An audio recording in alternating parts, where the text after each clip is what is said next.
దేవుడు మీకు దర్శనం ఇస్తే, దేవుడు మీకు పిలుపునిచ్చినట్లయితే, దేవుడు మీకు ఏమైనా చెప్పాడంటే, మొదటిగా ఏమైనా చెయ్యమని చెప్పినట్లయితే దయచేసి ఫస్ట్ మౌనంగా ఉండండి. మౌనంగా ఉండి, దేవా నువ్వు జరిగించిన తర్వాత నేను చెప్తానయ్యా అని చెప్పాలి. Don't be two quick. ఈరోజు మనకందరికీ భయం ఏంటో తెలుసా? నేను ఈ వ్యక్తిని కోరాను, ఈ వ్యక్తితోటి వివాహం అవ్వాలని నేను ఎన్నో కలలు కన్నాను, డే డ్రీమింగ్ చేస్తాను, పగటి కలలు కన్నాను, ఎన్నో ఆలోచన కలిగినాను, ఈ స్థలంలో పెళ్లి చేసుకోవాలి, ఇది నా వివాహం యొక్క డ్రెస్, ఇది నా గౌన్, ఇది నా సూట్ అని అన్నీ ప్లాన్ చేస్తాను. ఆఖరికి కుదరట్లేదు అని అంటే చాలామంది సూసైడ్ చేసుకుంటారు. ఎందుకంటే ముఖము చాటేసుకోలేక. అన్నిటికంటే ఎక్కువ అది ముఖము చాటే అంటే సిగ్గుతోటి. ఆ రీతిగా if you are fearing of not getting what you want, ఇది నా వల్ల ఇది జరగదేమో, నేను అనుకున్నది అవ్వదేమో అనే భయమో మనని వెంటాడుతుందేమో. ఈరోజు మీ జీవితంలో అనేకమైన వాటి అనుకున్నారండి, కానీ can you say I trust God? దేవా ఇది అనుకున్నాను, కానీ నీ చిత్తము జరిగించు అనే ధైర్యవంతులు ఇక్కడ ఎవరైనా ఉన్నారా? చూసారా, చాలా తక్కువ మంది. ఎందుకు అంటే because we have decided, we have plan, we want this, ఈ వ్యక్తి కావాలి, ఈ ఉద్యోగం కావాలి, ఈ యూనివర్సిటీ కావాలి, ఇది నా భవిష్యత్తు ఇలాగనే ఉండాలి. కానీ సడన్గా దేవుడు వచ్చి మలుపు తిప్పుతాడు. సడన్గా విశాలంగా ఉండాల్సిన స్థలము ఇరుకులోకి నడిపిస్తాడు. ఇది చేస్తానని చెప్పిన దేవుడు మొదటిగా గోతిలోకి త్రోసేస్తాడు. దేవుడు యోసేపుకి దర్శనం ఇచ్చాడు, కరెక్టే, అంత గొప్ప దర్శనం ఇచ్చాడు. ఇంత సూర్యుడు చంద్రులు అందరూ ఆయనని నమస్కరించడం అంతా ఎంత వైభవంగా, ఎంత ఆర్భాటంగా ఉంది. కానీ మొదటిగా ఎక్కడికి వెళ్ళాడు? గోతిలోకి వెళ్ళాడు. ఈరోజు దేవుని దర్శనము, దేవుని చిత్తం కూడా మన జీవితాలు అలాగనే ఉంటుంది. మా జీవితంలో మీరు విన్నారు మొన్న సాక్ష్యం. God had this plan for us, we don't know. కానీ మొదటిగా ఇరుకైన గుంట, ఇరుకైన లోయను మమ్మల్ని నడిపించాడు. దాని తర్వాత విశాల. ఇప్పుడు మనం కూడా అనుకుంటాము ఇది ఇరుకుగా ఉందయ్యా అని అంటే, still can you say let your will be done in my life? If God can't give it, you can't have it. మీరు నమ్ముతున్నారండి? ఈరోజు మీ జీవితంలో ఏదైనా దేవుడు దూరపరిచాడు అని అంటే అది దేవుని చిత్తంలో లేదు అని నమ్మిన వారు హల్లెలూయా చెప్తారా? అయ్యో నాకు ఉద్యోగం పోయిందే, అయ్యో నేను ఆ వ్యక్తిని ఎంతగానో ప్రేమించిన ఆ వ్యక్తి దూరం అయిపోయాడే, అయ్యో ఇది పోయింది అంటే అది దేవుని చిత్తంలో లేదు కాబట్టి దేవుడు దూరపరిచాడు. If god says you can have it, you will have it కదండి. ఏదేమైనా దేవుడు నిశ్చయిస్తే ఆయన నిశ్చయతని, ఆయన తీర్పుని చేంజ్ చేయగలిగిన వారు ఎవరున్నారు? మార్చగలిగిన వారు ఎవరు? దేవుడు నిశ్చయించాడు కాబట్టి ఈరోజు మనం కలిగినదంతా, ఈరోజు పొందుకున్నదంతా దేవుడు ఇచ్చాడు కాబట్టి మనం కలిగినాము. మన దగ్గర నుండి దూరపరచబడ్డదంటే అది దేవుని చిత్తంలో లేదు. రెండవది అది మనకి హానికరము. మూడవది ఏంటిదంటే దేవునికి అది మనల్ని దేవుని దగ్గర నుండి దూరపరుస్తుంది. కాబట్టి if God can't give it, you can not have it. నమ్మండి. అబ్రహాము సారాను చూసినట్లయితే ఒక తప్పైన నిర్ణయం చేస్తారండి. ఏంట తప్పైన నిర్ణయము? దేవుడు చెప్పాడు, వాగ్దానం ఇచ్చాడు, మీకు ఒక కుమారుడిని నేను ఇస్తాను అని చెప్తే నమ్మాడు. అబ్రహాం గారు నమ్మారు. నమ్మిన తర్వాత సారాకి ఏంటి? ఆయాసం, కంగారు, తొందరపాటు, ఏంటి త్వరగా కావాలి కుమారుడు. 25 years have passed, so many years have passed. అప్పుడు అదేంటి ఇష్మాయిల్ కన్నప్పుడు ఎన్ని సంవత్సరాలు తెలియదు, కానీ అన్ని ఇయర్స్ గడిచిపోయినాయి, ఇంకా కుమారుడు పుట్టట్లేదని ఒక బ్రిలియంట్ ఐడియా ఇచ్చింది అబ్రహాంకి. ఏంటిది అది?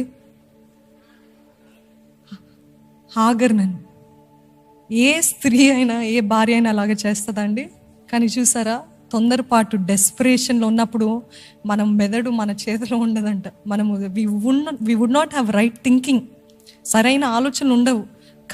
తొందరపాటు కావాలి అని అంటే ఎంత ఎత్తుకైనా వెళ్ళిపోతాము, ఎంతైనా తెగిస్తాము, ఏదైనా చేస్తాము. దాని కాన్సిక్వెన్సెస్ గురించి ఆలోచించము. ఈరోజు పెళ్ళిళ్ళు, వివాహాలు కూడా అట్లనే. కావాలంటే కావాల్సిందే, నేను తర్వాత మార్చుకుంటా అనే ఈ అబద్ధము దయచేసి నమ్మకండి. చాలామంది అంటుంటారు, అన్యుడిని వివాహం చేసుకోవచ్చా, అన్యురాల్ని వివాహం చేసుకోవచ్చా అని అంటూ ఉంటారు.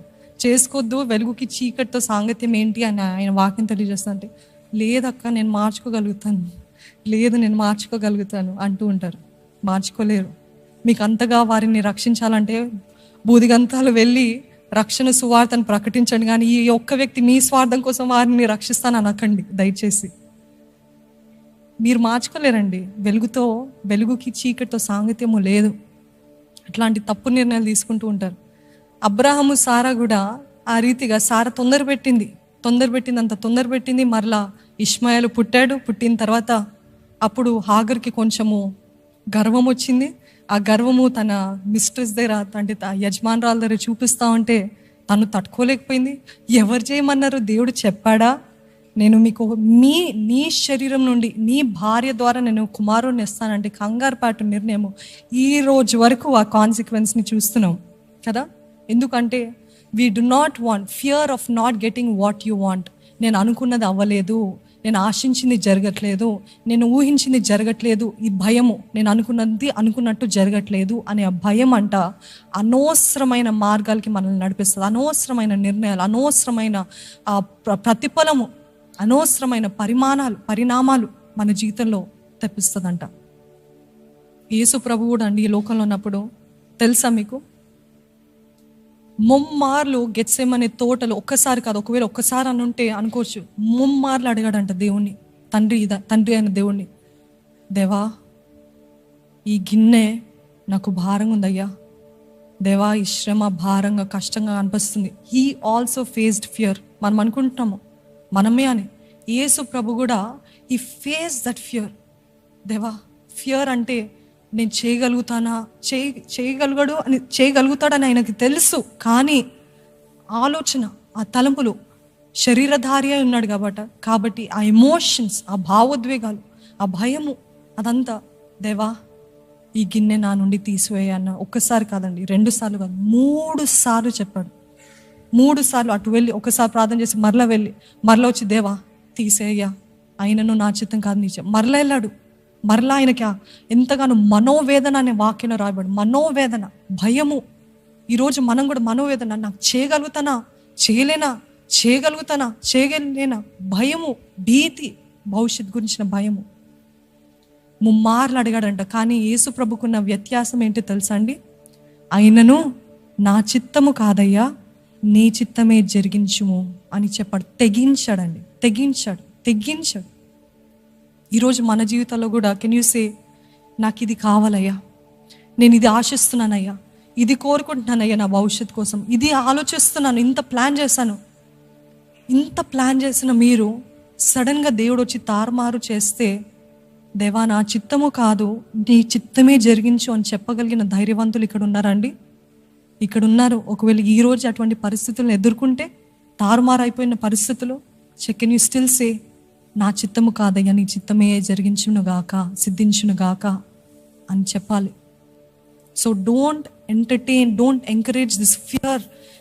నేను అనుకున్నట్టు జరగట్లేదు, ఊహించినట్టు జరగట్లేదు.